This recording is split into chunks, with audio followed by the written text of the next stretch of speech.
Hello, everybody, and welcome to Lesson 4. The title for Lesson 4 is Modern Liberalism. So, the first thing you can do is, of course, add this title to your partial notes, but then you can take a look at your timeline, so that big white paper that you were given, um, and take a look at what you've written so far in your timeline. You're going to add a few things to this timeline to put some things into historical context today. So, we've already learned about the Middle Ages, the Renaissance, the Enlightenment. Well, the next time period we talk about here, from the late 1700s into the early 1900s, we call that the Industrial Revolution. So, you guys have learned about the Industrial Revolution and what life was like during that time, right? People embraced classical liberalism and laissez faire capitalism. This was a time of limited government. This was the time of a big gap between the rich and the poor, and a lot of individualism because people did not rely on others to help them out. They did not rely on their government to help them out. Instead, they were told to rely on themselves, right? Self-reliance was really emphasized during this time. Okay, so there's a few more things you can add. So you already added Industrial Revolution. Well, now you can add the rise of labor unions. Okay, so this happened in the late 1800s and the early 1900s. Go ahead and add that. You can add World War I. That's going to be important for today's lesson. Um, the Roaring Twenties and the Great Depression. And you know what? I should add to this World War II. Okay, let's type that in right now. Okay, from 1939 until 1945. Okay, so make sure you have all those things in your timelines, and that's going to help you out as we get into lesson 4, modern liberalism. So, this is your ideological spectrum, and on the right side of the spectrum, you have individualism. So, the most individualist ideology that we learn about in this course is classical liberalism, which, as you know, was embraced by liberal democracies throughout the 1800s, right? Well, some people did not like classical liberalism very much, and they fully rejected classical liberalism, and they decided that they preferred an ideology that was more collectivist, and that ideology is communism, right? Which is one form of socialism. And classical liberals, they saw communism as a threat during the Industrial Revolution. And so over the years and over the decades, classical liberalism had to evolve. And eventually it evolved so much in the years between the two world wars and the years after the two world wars. It evolved so much that it was now a new form of liberalism, which we now call modern liberalism. And modern liberalism, it's really a mix of individualism and collectivism. So let's go back to the days of classical liberalism first. So in the early 1900s, the USA had embraced classical liberalism and laissez-faire capitalism as the country was industrializing. So this is what America was looking like at the time. They were building the railroads, they were connecting cities to each other, they were building factories, pretty much all those things you learned about happening in Europe, that was now happening in the United States. Okay, and the same amount of limited government led to the same amount of pollution and all that. So you have this in your partial notes. This is the economic cycle. Okay, so when you have a limited government and you have a free market capitalist economy, well, then the economy naturally goes through some cycles. So the economy will go through some peaks where the economy is doing well and there's lots of jobs and people have more money. But then inevitably, it'll go through a recession, right? A recession is when the economy shrinks and we have more unemployment and there's less money in the economy. And then we go down to what's called a trough. But then eventually the economy recovers and we go back to another peak and we create more jobs and more money for more people, and people are buying houses and things become good again, right? And that's the peak. And then we go through another recession and then another recovery. And this is the natural economic cycle. According to capitalists, this is the natural economic cycle of a free market economy, right? So sometimes we, instead of the word peak, when when the economy is good, we call it a boom. So you can add the word boom here, right? Instead of peak, right? And sometimes when the economy is not so good, we call it a bust instead of a trough. Okay, so you can go and add those words. Okay, so let's see if I can make that happen for you here. Peak is also known as a boom. Okay, and can I do another one? That's a boom, and then a bust. There we go. And a bust is down here when things are not going so well. Okay, maybe that wasn't the most beautiful way of doing it, but booms and busts or peaks and troughs. You get the idea. All right, so continuing. Let's go into the Roaring 20s in the 1920s. If you want, you can pause this video and you can watch this other video. All right, the link is in D2L. You can check that out, and it gives you sort of a crash course on what the Roaring 20s were like. So, 1920s, they were a time of urbanization, right? Meaning that people moved from the farms to the cities. They were a time of industrialization, right? So people started to work in factories and producing things using machines. And they were a time of increased prosperity, which means more money, right? Better paying jobs in the USA. The total wealth in the USA doubled from 1920 to 1929. Okay, so that's a huge increase. Okay, this is New York. All right, so you know this location. This is Times Square in the 1920s. All right, so it looks a little bit different, but essentially the same thing. So we see the birth of Times Square. And during this time, the rich got richer. The middle class also got richer. All right, and we had mass production, we had consumer spending reaching new heights. People were making more money and they were spending more money, and we were also producing more things. Right, there was more stuff to buy with that new money. Right, and electricity made its way into the countryside. Right, so electricity made its way into the farms, and so people started to own refrigerators, fridges. It became normal for middle class people to own an automobile and listen to a radio. Okay, there was no television yet. There was no TikTok yet. There was no internet, of course, right? But these are the things that people were starting to do. Beginning of automobile culture, right? And this was a time of urbanization. For the first time, there were more people in the cities than on the farms. However, the rural poor, meaning the poor people who lived on the farms, those people remained poor. Okay, so while there was a lot more money in the economy, most of that money actually went to the richest people. This was a time of inequality. By 1928, the wealthiest 10% of the population of the United States earned just under half of the income. Okay, so 10% of the people had more, just under half of all the money in the country. So very unequal. And this is what happens when we have limited government, a laissez-faire capitalist economy, right?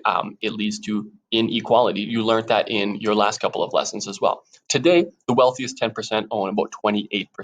Okay, so there's a lot of inequality still today, but even more so back in the 1920s. This was also a time during which governments were wanting to return to the ideals of classical liberalism.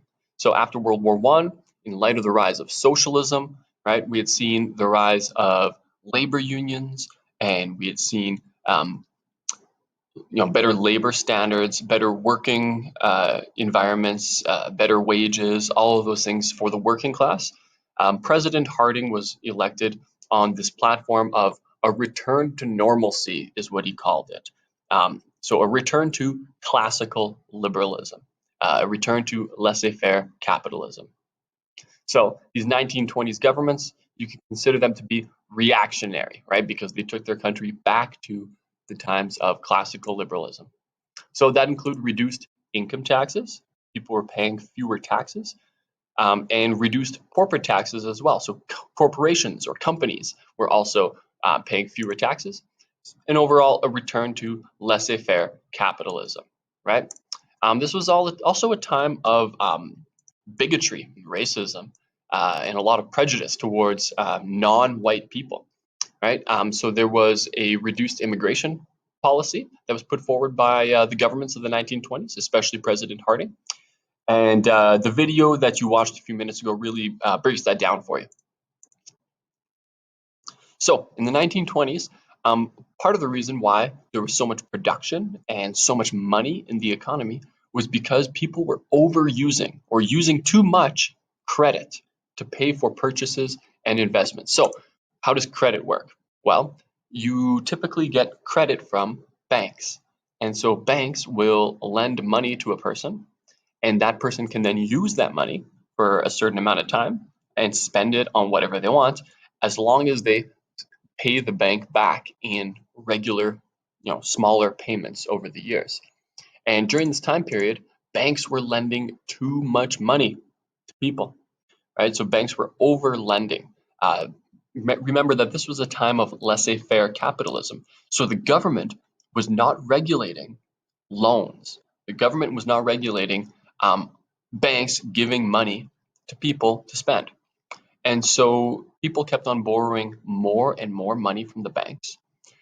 They would take out double or extra mortgages on their house, and they would use that money to buy things like their automobiles and their fridges and their radios and all that. But also, they would use some of those loans to invest money in the stock market.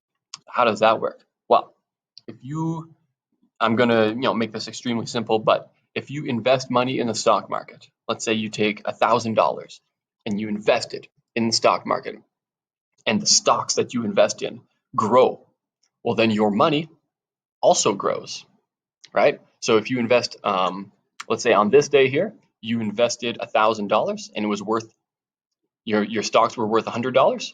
Well, by the time you make it to this day over here, it's now worth 200, which means your $1,000 is now worth $2,000, right?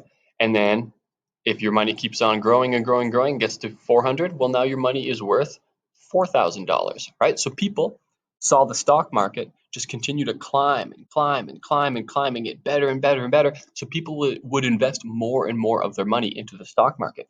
And on top of that, people would borrow money from the banks and invest the money that they borrowed into the stock markets as well, right? Which is awesome because people keep on making more and more money, except when this happens. The stock market crashed in 1929. So in your partial notes, you have a little picture of the stock market index. You can just add the crash part, right? Because your image only shows it going up and up and up. Add the part in which it crashes. This happened on October 29th, 1929. It was known as Black Tuesday, right? And this led to massive unemployment. It led to banks closing. It led to the Great Depression of the 1930s. So now the Roaring Twenties came to a very quick end as people lost all of their life savings.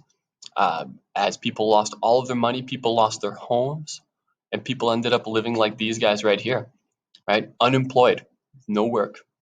In 1933, the unemployment rate in the US was 25%. So 1 out of 4 people had no job, and their average incomes dropped. They were cut in half. So basically, whatever amount of money people were making in the 1920s, it dropped by 50%.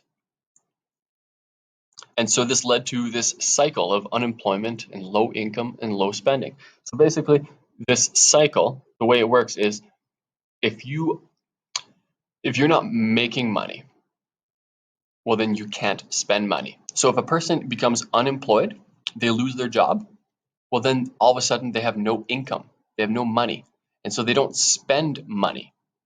And if they don't spend money, then businesses are not making money.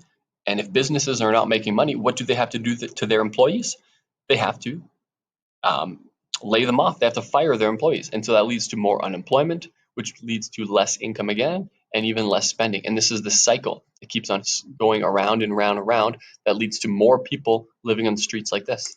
And so people were climbing up on trains, leaving their hometowns and their home cities, hoping that they could find a job in other cities, right? But often they'd get to other cities and there would be no jobs in those cities either. And they'd tell them, no, keep going. We don't want you here. We already have enough homeless and unemployed people here that we can't even take care of them. So people would be forced to line up in lineups for charities. Some churches and private charities would give people suppers or lunches to help them stay alive.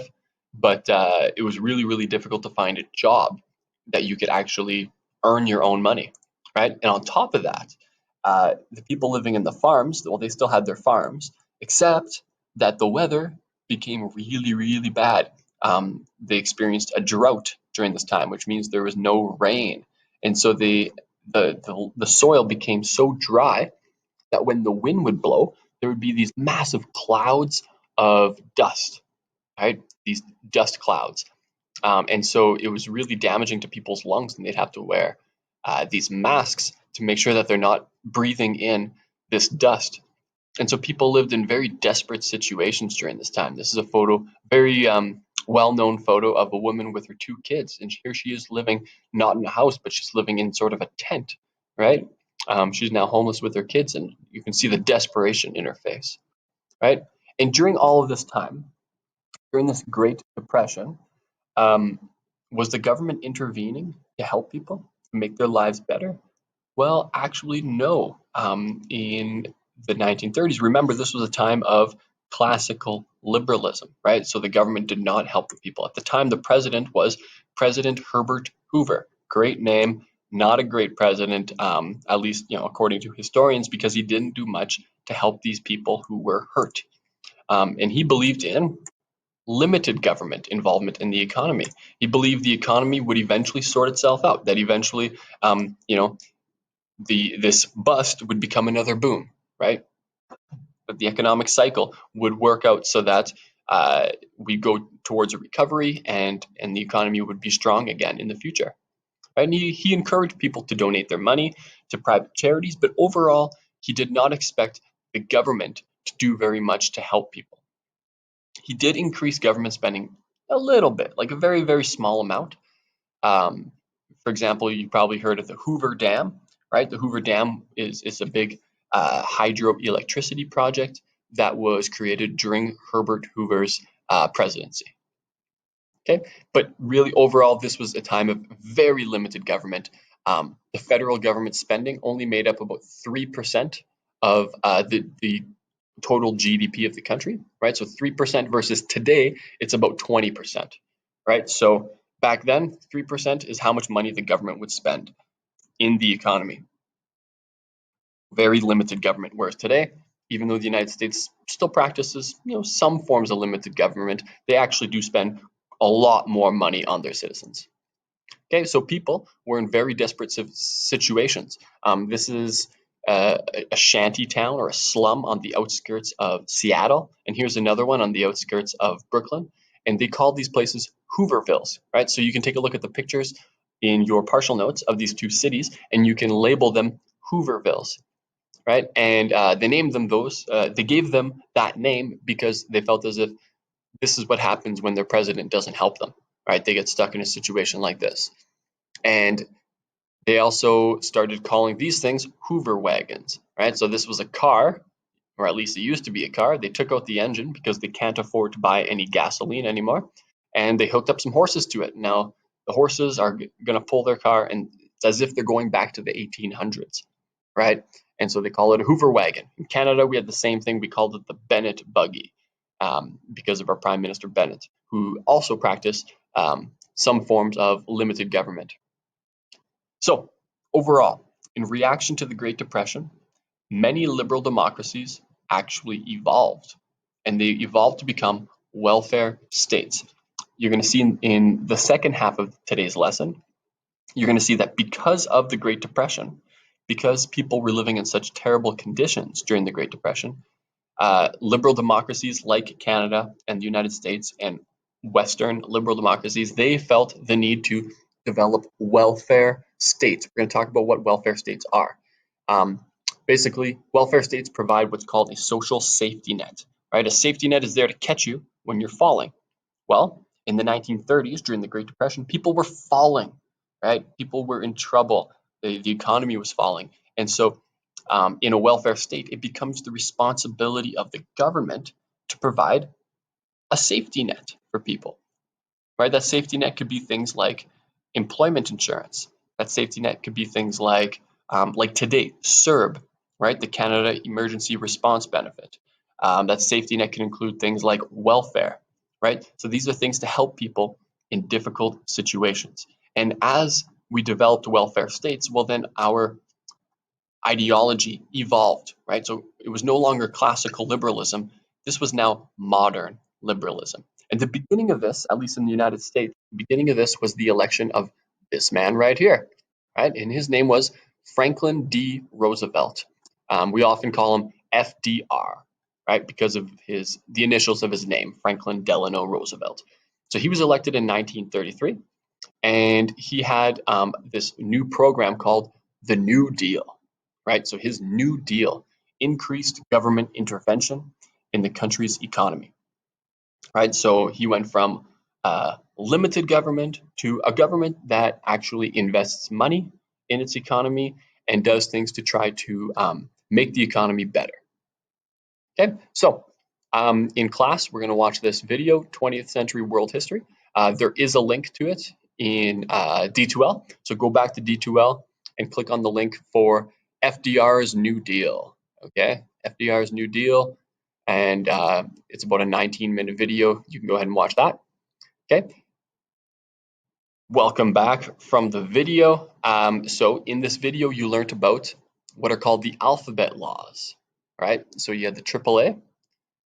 This guaranteed a good price for grain, and it had farmers reduce output. And then you had the CCC, and this gave jobs to people to plant trees to prevent soil erosion. You also learned about the TVA, which created jobs to build dams to control flooding. You also learned about the NRA, right, which is different from the NRA that we have today in the United States, which is the National Rifle Association. This one in the 1930s, this was the National Recovery Administration, and it improved working conditions, it accepted unions, and also, very importantly, it created an old age pension and Social Security for American citizens. And then there was the WPA, the Workers Program Administration, which created government-paid jobs for 8 million people, right? So these were not jobs in the private sector. These were jobs in the public sector, right? The government actually was creating jobs. The government felt it was its role to create jobs for its citizens, right? That's a big change in the way government thinks about its role in society. Okay, so here is FDR's inaugural address. This is the speech he gave when he became president. He said, "Our greatest primary task is to put people to work." Right. So for the first time, he felt as if it's the government's job to intervene in the economy and actually make sure that people have jobs. He said, "This is no unsolvable problem if we face it wisely and courageously. It can be accomplished in part by direct recruiting by the government itself, treating the task as we would the emergency of a war, but at the same time, through this employment, accomplishing greatly needed projects to stimulate and reorganize the use of our national resources." So overall, you see government becoming involved, government taking a leadership role in ensuring that all people have jobs, and government not only just working for the rich elite, but working for more people in society. Okay, so his New Deal could be broken down into the 3 R's. All right, so we have relief, reform, and recovery. So relief means sort of help, right?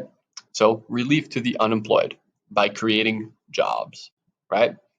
And then recovery, or sorry, reform to the economy, right? Reform means change, right? So changes to the economy. That meant regulating the banks, regulating the stock market, encouraging unions. So remember how the banks were a big part of how we got into this problem in the first place? They were lending too much money to too many people, including people who probably were not going to be able to pay that money back, right? And the stock market was a big part of how we got into this problem too. So he said that the government needs to intervene and regulate the banks, regulate the stock market, and also encourage unions, right? So you see that's more collectivist. All of these are more collectivist things, right? And help the economy recover from the Great Depression by creating things like Social Security, old age pensions, disability insurance, right? So all of these are very collectivist ideas. And so you see classical liberalism being pulled away from individualism and sort of taken towards the center of the ideological spectrum, where we now have some collectivist ideas being infused, right? So this was a time where there were a lot of changes, right, in the role of government in society, right? So we had an increased role of government, right? The government was now intervening. It was now believed that governments must soften the jagged edges of the market cycle. Okay, so remember the booms and the busts, right? The booms could be very high and the busts could be very low. Well, now it was believed that the economy instead should not have as big of booms and not have as low as of busts, right? That the economy should sort of be softened out a little bit, right? And doing all of this while still allowing people to have economic freedoms, right? To not take away people's right to own things and do what they want with their money, right? So governments must protect people from the abuses of uncontrolled capitalism. Breakfast is now being served at W104, so please grab something to eat at W104. Thank you. Okay, so Breakfast Club is going on right now, so don't miss that. Yeah, so here's a speech from FDR about the forgotten man. He says, "These unhappy times call for the building of plans that rest upon the forgotten, that put their faith once more in the forgotten man at the bottom of the economic pyramid." Well, so all of a sudden, we see this change. We see this expansion of people that matter. Instead of it just being the rich people who own businesses and own land that matter, that are important in society, now these liberal principles, they apply to common people, right? Not just the industry bosses, right? And that's how classical liberalism is different from modern liberalism. In classical liberalism, rights and freedoms only extend to people who have money. But with modern liberalism, rights and freedoms are supposed to extend to all people, including the poor. And we even try to do more to help the poor in modern liberalism. So, in your partial notes, there's a little sentence about modern liberalism. So, this is still a liberal ideology. Okay, so modern liberalism is still part of liberalism, right? But it tries to fix inequality and injustices of capitalism while remaining focused on individual rights. So instead of the rich being more important than everybody else, in modern liberalism, we try to balance the scale a little bit. So in practice, what does it look like? It means more government spending. It means higher taxes than in classical liberalism. So the government takes more money from its citizens, but the government also does more things with that money and does things to help people in society. Okay, it includes what's called a progressive taxation. So take a look at this chart. Take a moment, pause, look at this chart. This is progressive taxation in Canada. So how does that work? If you make about $47,000 or less in Canada, your federal tax is going to be 15% on that money. However, for every dollar that you make that is more than $47,630, that those dollars are going to be taxed at 20.5%, right? And so all the money that you make that is more than $47,630, all the way up to $95,259, that money is going to be taxed at 20%. But if you make more money than that, even, well, that extra money is going to be taxed at 26%. And if you make more than $147,667, well, then that extra money is going to be charged or is going to be taxed at 29%. And overall, if you make over $210,371, all of the money that you make that is more than this will be taxed at 33%. So 1/3 of it will go to the government. So that means the more money you make, the more money you have to give to the government at a higher percentage. This is called progressive taxation. Okay, so this also includes an increase in public property. So crown corporations are what we call them in Canada. So these are government-owned businesses, and we have more of these in modern liberal countries than we did in classical liberal countries. Okay, so think about some of the crown corporations, the government-owned businesses that we have in Canada, such as the CBC. We have Farm Credit Canada, which gives better, it gives loans at better interest rates to our farmers. We have Via Rail to encourage, transportation throughout Canada, although it's not very cheap, so I don't know why. And then we also have Canada Post, which delivers your mail for you. These are all owned by the government, okay, and meant to be public property, right? And so these are all owned by the federal government. We also have public property in municipal governments, right? So think about our transit system, right? The buses and the trains. That is all public property. So in a modern liberal country, we have more public property like that. Okay. It also meant the implementation of the welfare state. So the welfare state, we talked about it a minute ago, a few minutes ago. The welfare state is a society in which the government plays a large role in providing for the needs and the well-being of its citizens.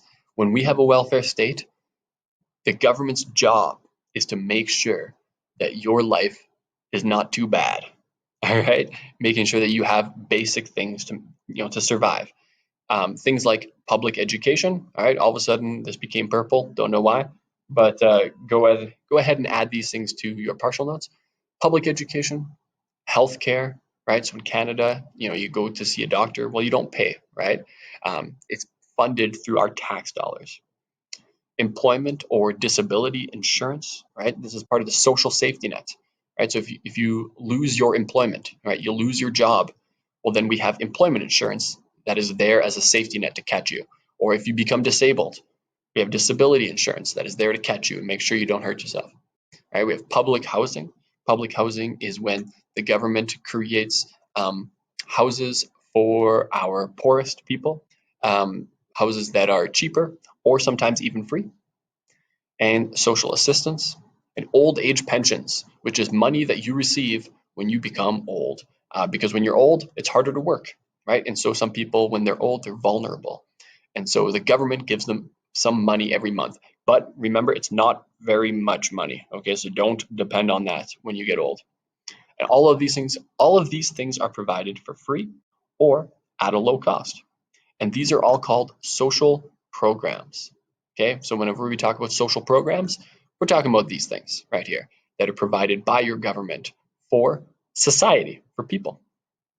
Okay, and so there are different degrees of government intervention in different modern liberal countries, different degrees of government intervention in different welfare states, right? And so it depends, if you live in the United States, the welfare state is smaller than if you live in a place like Sweden, where the welfare state is very big. And we're going to talk about countries like Sweden in your next lesson, democratic socialism. Okay, so anyway, that's that for today. That is your lesson 4. I hope you enjoyed it. I hope you learned a few things, and have a good day.